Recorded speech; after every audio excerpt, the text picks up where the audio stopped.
नमस्कार, एक बार फिर से आप सभी का स्वागत है। इस वीडियो के माध्यम से मैं हाई कोर्ट का एक जजमेंट आप लोगों के साथ शेयर करूंगी जो सीआरपीसी 125 पर है, जिस पे पत्नी को हाई कोर्ट ने मेंटेनेंस देने से मना कर दिया और पति के हक में फैसला हुआ। डिटेल में इस जजमेंट के माध्यम से जानेंगे पूरा मामला क्या था और आखिर क्यों पत्नी को मेंटेनेंस नहीं दिया गया, जबकि अधिकतर मामलों में यही होता है कि पत्नियां जैसे ही कोर्ट में मेंटेनेंस की मांग करती हैं, उन्हें इंटरिम मेंटेनेंस का ऑर्डर जरूर हो जाता है और उसके बाद फैसला होने पर उन्हें एक मुश्त और मेंटेनेंस जो है वो देने का आदेश न्यायालय द्वारा दिया जाता है। लेकिन इस मामले में ऐसा नहीं हुआ। वजह क्या थी कि पत्नी पढ़ी लिखी थी, हाईली क्वालिफाइड थी और शादी से पहले वो अच्छा कमा रही थी, इसीलिए पत्नी को कोर्ट से मेंटेनेंस का ऑर्डर नहीं हुआ। लेकिन क्या लोअर कोर्ट से ही पत्नी को मेंटेनेंस का ऑर्डर नहीं हुआ या पति को हाई कोर्ट तक जाना पड़ा इस सब के लिए?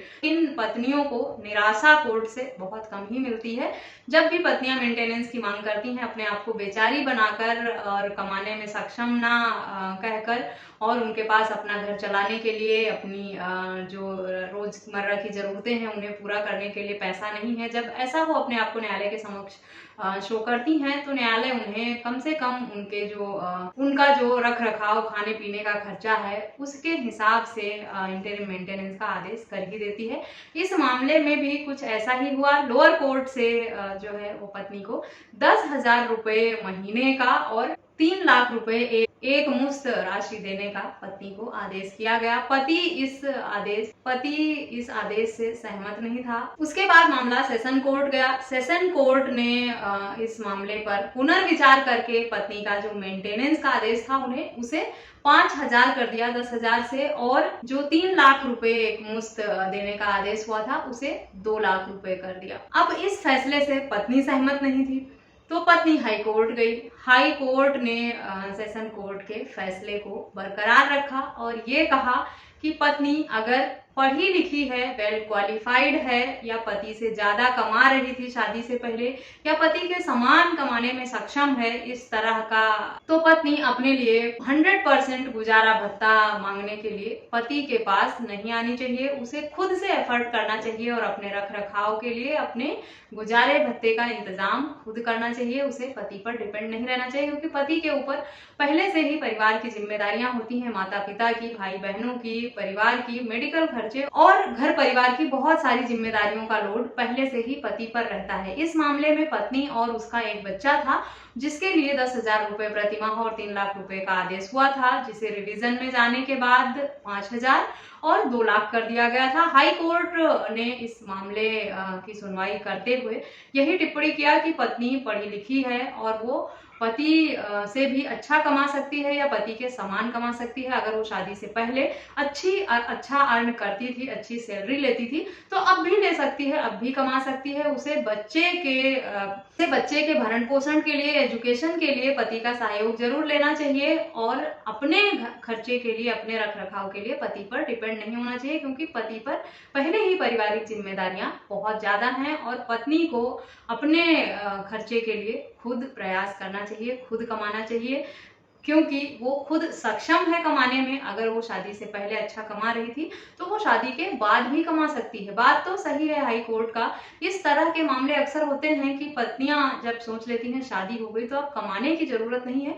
वो पति कमाकर उनको देगा और वो अब कमाना नहीं चाहेंगी, वो घर परिवार देखेंगी, जिम्मेदारियां निभाएंगी। अगर ऐसा है तब भी ठीक है कि पत्नी घर संभालती है, पति बाहर कमाता है।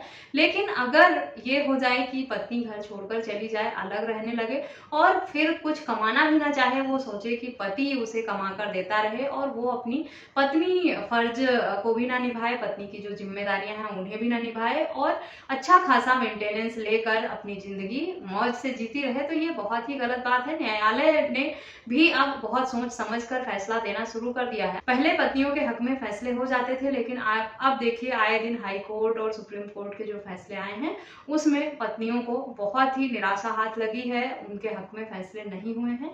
सही तथ्यों को देखते हुए उचित निर्णय ही हाई कोर्ट और सुप्रीम कोर्ट द्वारा दिया जाता है और पत्नियों को भी ये निर्देश दिया गया है कि वो पतियों पर इस तरह से बोझ ना बने।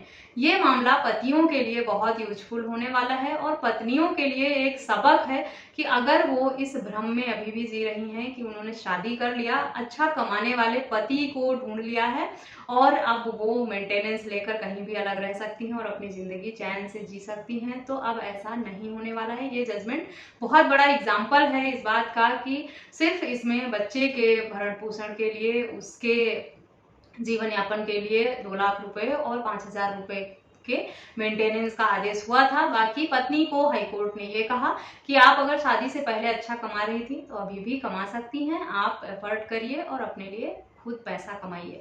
आशा करती हूँ ये जजमेंट पतियों के लिए भी यूजफुल होगा और पत्नियों को एक लेसन देगा कि अब समय बदलाव का आ गया है। अब इस भरोसे ना बैठी रहें कि आपको पति कमा कर देगा और आप बैठकर खाएंगी। अब आपको अपना दिमाग और एफर्ट और हाथ पैर खुद चलाने होंगे अगर अपना भरण पोषण करना है, क्योंकि नाजायज फायदा किसी भी कानून का अगर उठाया जाने लगता है तो उसमें बदलाव लाना पॉसिबल है। बेशक थोड़ा देर से ही बदलाव आता है, इतना जल्दी बदलाव नहीं आता, इतनी आसानी से चीजें बदली नहीं जाती हैं, लेकिन धीरे धीरे जब समाज में इस तरह मामले निकल कर आने लगते हैं तो बदलाव होना भी जरूरी हो जाता है।